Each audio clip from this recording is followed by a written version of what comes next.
10 июндан баштап чет элдик жарандар мыйзамсыз иштеп жүргөндөрдүн баардыгы депортациялоо иштери массалуу түрдө башталат. Буга чейин Улуттук коопсуздук комитети бир канча Кыргызстандын аймагында иштеп жашап, бирок мыйзамсыз жүргөн жарандарды аныктап, аларды чара колдонгон жайы бар болчу. Эми мындан ары Кыргызстандын аймагына башта айткандай мыйзамсыз жүрсө сөз түрдө депортацияланат. Биздин мекен өнүгүүдөн улам бир топ өзгөрүүлөргө дуушар болду. Мисалы, мигранттарды жөнөткөн өлкөдөн мигранттарды кабыл алуучу мекенге айланып баратабыз. Миграцияга байланыштуу ички мыйзамдар моралдык жактан эскирип, жаңы мыйзамдарды кабыл алууга муктаждык жаралды. Ал эми Тышкы иштер министрлигинин алдында бул иштерди координациялоо тапшырмасы коюлду.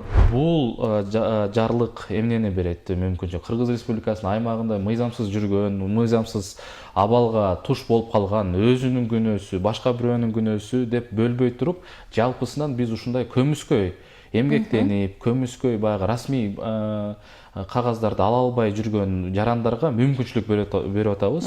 Кыска мөөнөттө 10 июнга чейин миграциялык мыйзамдарды бузсаң, биз сизге 10 июнга чейин мүмкүнчүлүк беребиз. Эгер калына келтириш үчүн. Калына келтириш үчүн. Сен жумушчу берүүчүң бар болсо, биякта негизи Кыргыз Республикасынын аймагында жүрүүчү негизиң бар болсо, анда биз сага тиешелүү уруксат кагаздарды берүүгө даярбыз. Бул кадам биринчи кезекте мамлекеттин кызыкчылыгын эске алган, кабыл алынган токтомго ылайык мигранттар, студент, ишкер же үй бүлө мүчөсү деп бөлүнгөн эмес, жалпы чет өлкөлүк жарандардын Кыргызстанда жүрүүсүн мыйзамдаштыруу каралган. Жумуш берген ишкер, Кыргыз Республикасынын ишкери тиешелүү документтерди берип, эмгек келишимин көрсөтсө, биз ага бирдиктүү уруксат кагазын берүүгө даярбыз. Өзүнүн атайын талаптары бар. Аны үчүн биз мүмкүнчүлүктөн пайдаланып, мен дагы айтып кетет элем, 703 42 88 65 бул визалык борбордун номери, андан сырткары 999 312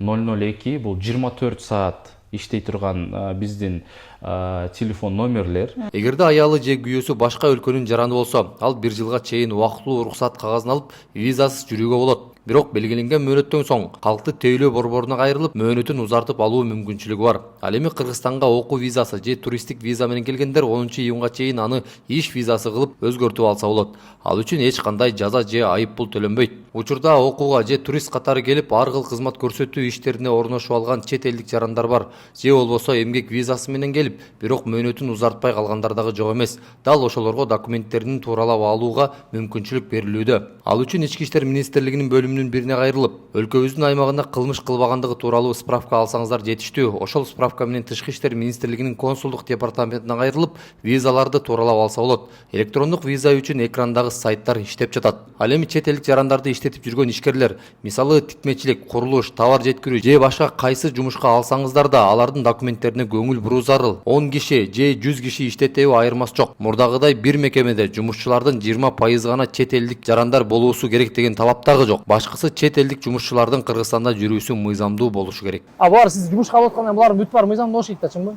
Эми азыр мыйзамдуу болуш керек да, онда. Ооба, онда чейин. Сизде мисалы канчасы иштейт бuyakта? Менде 5 иштейт. 5 иштейт. Эмне документтер керек болот экен буларга? Буларга виза керек болот экен. Өзүбүздүн фирманын атынан өзүбүзгө катталган фирмага документтери керек болот экен. Ошолор менен жүгүрүп жүрөбүз. Бүтүрүп берип атасыңар да? Ооба, бүтүрүп берип атабыз.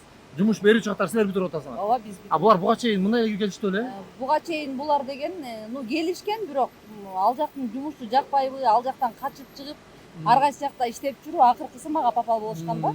Бирок сиз бүтүрүп берип атасыздар? Ооба, мен бүтүрүп, дальнейшем мен фирмамда иштешин деп мен бүтүрүп атам. Визасы окуу же туристтик болуп, бирок иштеп жүрсө же эмгек визасынын мөөнөтү өтүп кеткен болсо, анда тез арада документтерин тууралоосу кажет. Иш берүүчүлөрдөн дагы жоопкерчилик бар экендигин белгилей кетели. 10 июндан кийин рейдтик иш-чаралар башталып, мыйзамсыз жүргөн чет элдиктер депортация болот. Башкача айтканда Кыргызстандан толук түрдө чыгарылат. Кыргыз экономикасы акыркы 3 жылда көтөрүлүп, миңдеген иш орундары түзүлдү. Буга байланыштуу тыштан келген мигранттардын агымы дагы өстү. Ал эми алардын биздин өлкөдө иштешин жөнгө салып, көзөмөлдөй турган аракеттерге жол ача турган жарлыкка президент Садыр Жапаров 22 майда кол койгон.